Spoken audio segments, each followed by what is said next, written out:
Hello everyone, this is Keir from Eidos in London, and with me on this podcast for TombRaider.com I have none other than Toby Gard and Forrest Large, who have both been working extremely hard on Tomb Raider Underworld. So hello guys. Hello. Hello.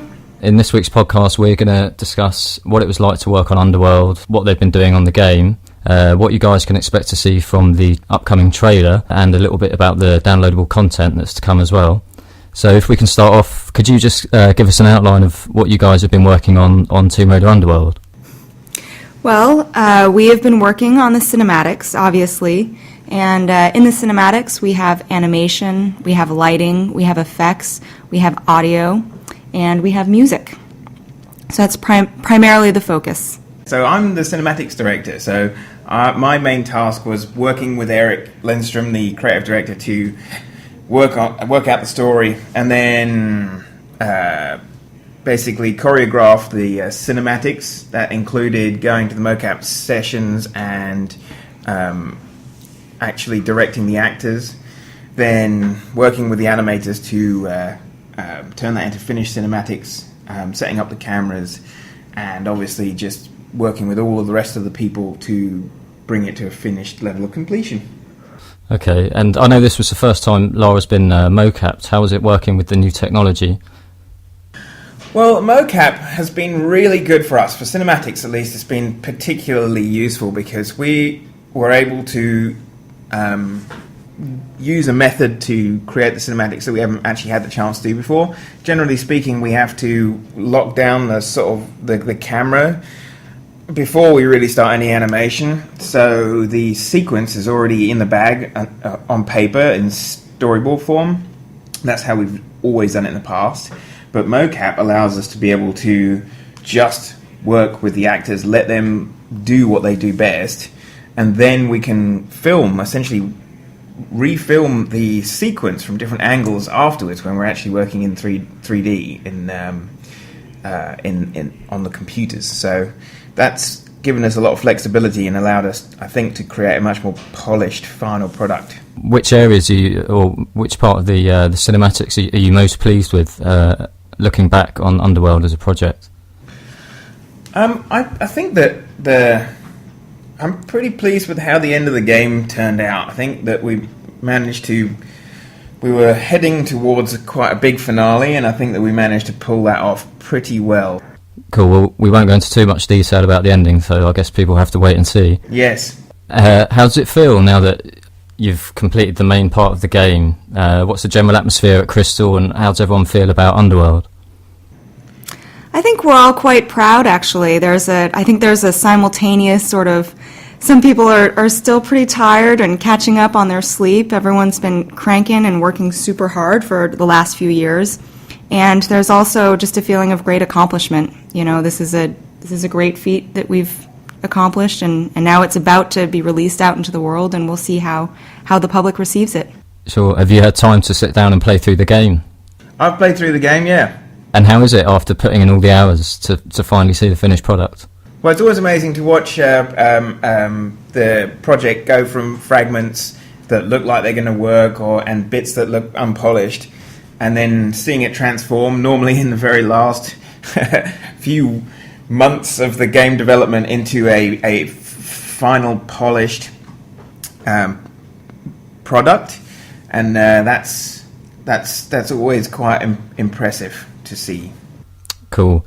But your work hasn't finished, because obviously there's some downloadable content coming up for the 360. Is there anything you can tell us about that? I mean, has work started on that already, or...? We are underway. Okay, yeah, because there's two coming up. Is there any information that you can give out on what people can expect to see? Because I know that they're supposed to be pretty epic, to coin a phrase. They're what? Supposed to be what? Epic. That's the word, Toby. Epic. It's the epic, word. Exactly. It's the watchword, right? Right. So is there any details you guys can pass on about the downloadable content? Well, I don't think that we are able to actually describe it particularly. I think that the names of the packs have been released, and I think that they give fairly solid clues about what the packs contain. I do definitely think that people will be excited when it does come out what they're about, because they aren't necessarily not what people are necessarily expecting, and I think that that people will be pretty excited when they do learn what they are, because they're different than anything they will have played before. Okay, so that sounds quite epic, and we'll leave it at that, and people have to keep an eye on TombRaider.com for more information over the next few weeks. I've heard that you guys have also worked on a trailer and a TV ad that are coming up, which I've seen and is absolutely fantastic. How much work did you guys actually end up having to put into that to get it complete? I would say it was probably about 8 weeks of work for a core team of people, and then more people worked on it, for a few weeks at a time or a few days at a time. But it was probably about 8 weeks ago that we started, and just now it's in the bag. In the can, cool. As Toby likes to say. And what was it that you guys wanted to show or get across in the trailer before you started? Well, the main concept behind the trailer was to properly show people the concept of Lara against her environment, and it's kind of trying to demonstrate the tagline, which is explore everything, stop at nothing. So we wanted to give people a bit of a preview of the types of environments that she'd be going through, and also her unstoppability. If only there was such a word. And is there anything in the trailer that the community are going to see for the first time, or any particular highlights from your point of view that you think are going to blow the fans away? Well, we're hoping actually the whole thing will blow everyone away, because there's a few sections in there that I don't think anyone has seen before. And we've also got Catherine here as a special guest. So, Catherine, can you tell us when people are going to be able to see the trailer online? Hello. Yes, so it will be aired for the first time on the 14th of November at 11 p.m, and that's Pacific time in the US on GameTrailers.com. It's part of their Spike TV programming. And then in Europe, you'll be able to see it on sun.co.uk in the UK, on MSN in France, and on Yahoo in Germany, and that's from 7 a.m. GMT on Saturday morning. And the TV spot will start to be aired from the 19th of November onwards. I know that in the UK it will be aired for the first time between the England and Germany football match. So if you're big football fans, you'll get a double whammy that night, because you'll see both the TV spot and a great football match. And England beating Germany, brilliant. Absolutely!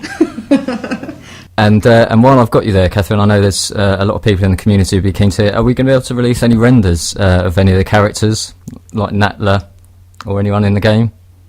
Maybe. All right, well, I'll speak to you about that soon. We're working on it, Kia. Thanks, Catherine. And so I've got one final question for Toby and Forrest. If you had to say, looking at the development on Underworld, obviously you've put hundreds of hours in now. If there was one thing that you're most pleased with and most proud about the game as a whole, what would that be for you guys? I would say, for me, I think there are sort of two things. I think, being the cinematics producer, it's sort of like picking your favorite child, because it's all amazing and there's all so much to be proud of. On the animation end, I think that a huge win of doing the mocap was that we had time to really dial in Lara's facial expressions. And so I'm very proud of the way that we were able to, get Lara's face to be very expressive. We also had custom lighting, which also helped to show off her very expressive face. And then also I just have been blown away by the audio process. I've been very humbled working with the very hardworking audio department and seeing that process come together, because that was new for me personally. Good. And how about you, Toby? So I guess you had a hand in the scripting as well, did you not? In the script, well, not so much. Just mostly in the story, the overall plotting of the game. But no, I mean, I'm proud of all the cines that the guys and girls here put together. It's by far and away the best set of cines that we've ever made, and so I'm just impressed with the whole group of people who worked on it, because everybody upped their game so significantly for this particular outing. Brilliant. Well, thanks very much for your time, guys, and for all the answers. I'll let you get back to work, 'cause obviously the downloadable contents means there's no rest for the wicked. And keep your eyes on TombRaider.com for all the latest news on the DLC, which will be coming out in the next few weeks. And of course, Underworld's available on the 18th over in the US and the 21st in Europe and elsewhere. So thanks very much, guys. Thank you. Thank you. Cheers. All the best. And that's it from TombRaider.com for now.